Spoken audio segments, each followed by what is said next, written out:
Hey guys, welcome back to Monday Matinee.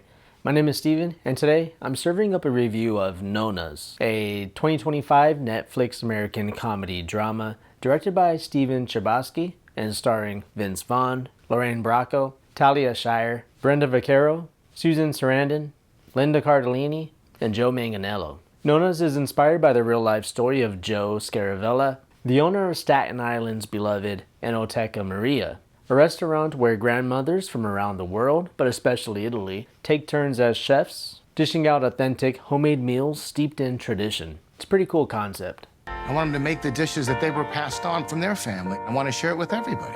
Like hearty bowl of spaghetti on a cold night, Nonnas is comforting, warm, and maybe just a little predictable. But sometimes that's exactly what you're craving. The film blends humor and sentiment in equal portions, delivering a story that's both touching and gently uplifting. Vince Vaughn turns in a surprisingly heartfelt performance as Joey, balancing his usual comedic timing with some genuinely emotional moments. I'll admit it got a little misty in my kitchen. And the ensemble of Nonnas, played by some heavy-hitting actresses, brings plenty of heart. It's a joy watching them cook, laugh, and share slices of their lives, even if the script just gives us a taste of their backstories. I found myself wishing we'd gotten to dig a little bit deeper into their personal journeys, beyond just where they're from or who they've lost. So if you think about it, this might have worked better as a limited series with a couple of episodes focused on just the Nonnas. But still, the cast sells it.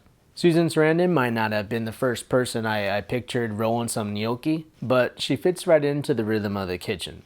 I didn't know she had an Italian background. But it's a testament to this film's casting that these grandmothers feel genuine, even when some scenes lean a bit too much into the cheesy sentimentality.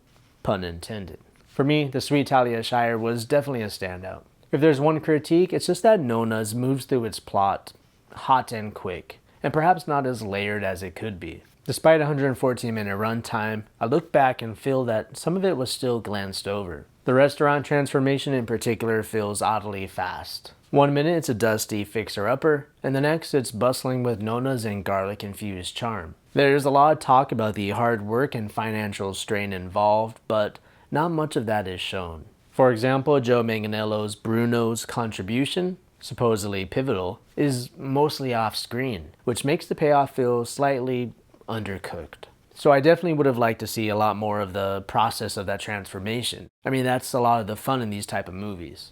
Structurally, the film follows a familiar recipe. A troubled dreamer, a community coming together, a last-minute setback, and of course, a big heartfelt payoff.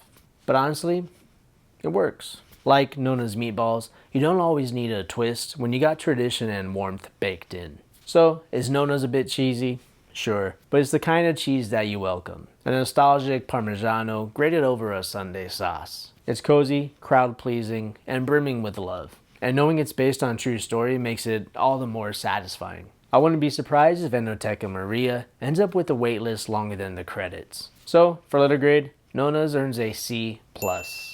It may be a little too familiar and a bit too sentimental in spots, but Nonnas has heart, and sometimes that's the main ingredient. So, for further viewing, be sure to check out one of my personal favorites, Chef. This is Jon Favreau's indie hit about a down-and-out chef rediscovering his passion through a food truck. It's another love letter to food, family, and creative freedom, with plenty of flavor and charm. Then, there's also 1996's Big Night. It's a beautiful, funny, and emotional story about two Italian brothers trying to save their restaurant with one unforgettable meal. It's got more dramatic depth and a masterclass in character-driven storytelling. Plus, the final scene is a chef's kiss. Alright guys, thanks for watching. Just a quick review. This one's easy to watch as it's on Netflix. Be sure to subscribe for me and see you on the next one.